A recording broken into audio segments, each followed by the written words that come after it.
Good morning, class 12.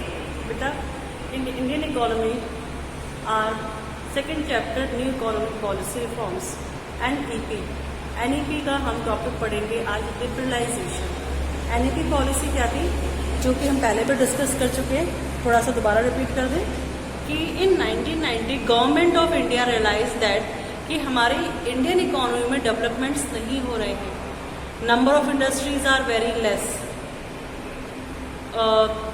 Companies under the government sectors they show losses regularly. Foreign trade में हमारा imports बहुत तेजी से बढ़ रहा था, जिसकी वजह से हमारे जो फॉरेन करेंसीज के रिजर्व थे वो अपने लाइफ टाइम लो पर आ गए थे.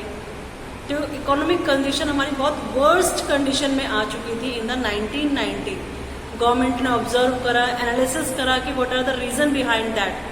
तो दे फाउंड दैट कि number of industries are very less, so many works are under government public sector, and foreign trade के थ्रू हमारा क्या हो रहा है, इंपोर्ट्स तो बहुत तेजी से बढ़ रहा है, जिसकी वजह से और हमारा फॉरेन करेंसीज रिजर्व डिक्रीज हो रही थी. क्यों? क्योंकि हमने we are putting so many tariff policies on the imports. Fine.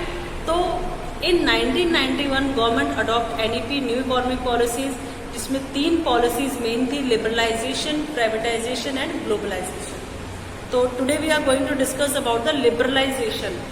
Liberalisation में हमारा जो फर्स्ट आता है, जिसमें गवर्नमेंट ने हमें रिलैक्सेशन प्रोवाइड करा था, that is industrial sector reforms. Industrial sector reforms में हमें क्या क्या रिलैक्सेशन मिला था बेटा? पहला, reduction in industrial licence. Before liberalisation क्या था, इंडस्ट्रीज के ऊपर बहुत ज्यादा रेस्ट्रिक्शंस थे. जितने भी प्राइवेट सेक्टर की इंडस्ट्रीज थी, वो प्राइवेट सेक्टर के होते हुए भी प्राइवेट होल्डर्स या ऑनर्स का उस पर इतना राइट नहीं था जितना गवर्नमेंट का राइट था. हर छोटे छोटे फैसलों के लिए we have to ask from government, we have to take licence from the government, then we can change in our industry. For example, if I want to increase the production level, कि अगर मुझे उस time पे production level बढ़ाना होता था, before 1991 की बात हो रही है, जब पॉलिसी नहीं तब की बात है, तो अगर मुझे अपना प्रोडक्शन यूनिट बढ़ाना है तो उसके लिए first I have to take licence from government या परमिशन फ्रॉम गवर्नमेंट. मुझे कोई डाइवर्सिफिकेशन करनी है, उसके लिए परमिशन लेनी है, लाइसेंस लेना है गवर्नमेंट से. I want to expand my business, उसके लिए मुझे लाइसेंस लेना होता है गवर्नमेंट से. तो छोटे छोटे काम के लिए लाइसेंस पॉलिसी थी. हर छोटे छोटे काम के लिए पहले आप लाइसेंस लेंगे, देन यू कैन डू. तो ये जो लाइसेंस का रेस्ट्रिक्शंस था इंडस्ट्रियल रिफॉर्म्स में, इसे रिमूव कर दिया गया, सिर्फ 2-4 इंडस्ट्रीज को छोड़ के.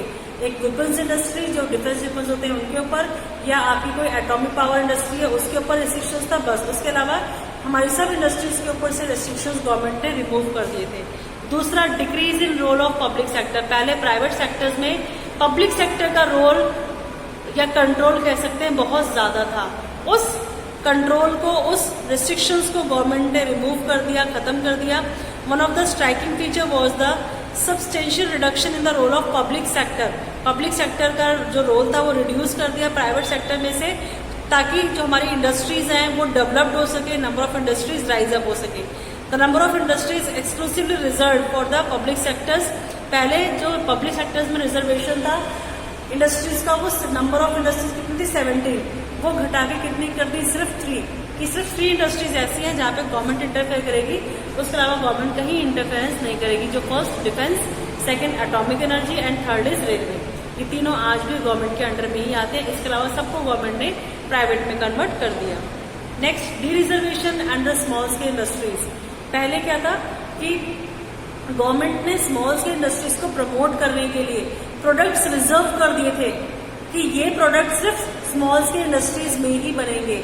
कोई और उन्हें, या कोई लार्ज स्केल या मीडियम स्केल पे किसी की इंडस्ट्री है तो वो उन प्रोडक्ट्स को प्रोड्यूस नहीं करेगा. यानी जो स्मॉल स्केल के प्रोडक्ट्स थे वो रिजर्व थे as per the government. But after adopting liberalisation में हमारा इंडस्ट्रियल रिफॉर्म्स, गवर्नमेंट ने वो रिजर्वेशंस खत्म कर दिए, बिल्कुल फ्री कर दिया. जिसका जो मर्जी है वो प्रोडक्ट प्रोड्यूस कर सकता है. जो प्रोडक्ट स्मॉल स्केल इंडस्ट्रीज के लिए रिजर्व थे, if any large scale industry want to produce तो वो भी प्रोड्यूस कर सकती है. Third is monopolist and restrictive trade policies. With the introduction of liberalization and expansion schemes, the requirement for large companies to seek prior approval for the expansions, establishment of new undertaking, mergers, amalgamations were eliminated. अगर कोई नई company start करना चाह रहा है, या 2 company आपस में मर्ज होना चाह रही हैं, या न्यू अंडरटेकिंग्स आ रही हैं, तो उसके लिए भी गवर्नमेंट ने जो रेस्ट्रिक्शंस लगा रखी थी, जो रिमूवल्स लगा रखे थे, that restrictions were remove by the government. तो ये तो हमारा फर्स्ट था। फिर second financial sector reforms, industrial sector में हमने कर लिया। सेकंड हमारा क्या था? Financial sector reforms. Financial sector reforms में क्या क्या चेंजेस थे? First, change in role of RBI. RBI के रोल में चेंजेस। पहले आरबीआई का काफी जो था फाइनेंशियल कंट्रोल था over the all methods. As a result financial sector was allowed to take decision on many matters without consulting the RBI. पहले RBI financial sectors में कोई भी डिसीजन लेना हो, आरबीआई से कंसल्ट करो, then you take a decision. But after that policy legislation, government ने वो रिस्ट्रिक्शंस, वो रिमूवल्स हटा दिए। आपको कोई भी डिसीजन लेना है regarding the financial activity, you can take by your own.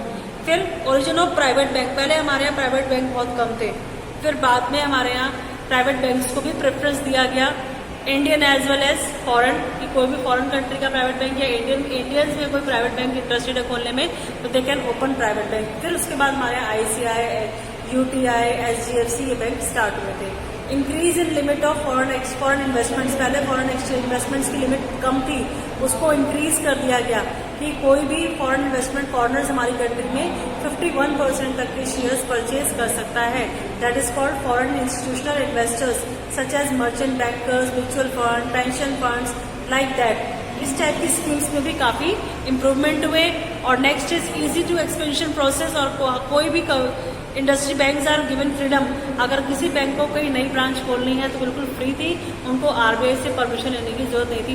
Before liberalisation policies, अगर कोई बैंक अपनी न्यू ब्रांच खोलना चाहे तो first of all they have to take permission from the RBI, तब वो अपनी नई ब्रांच खोल सकता था, उससे पहले उसके पास परमिशन नहीं थी। तो ये हमारा फाइनेंशियल सेक्टर रिफॉर्म्स था, जहाँ पे चेंजेस आए, change in role of RBI, increase in limit of foreign investments, origin of private banks and easy to expense process. Fine? Thank you class.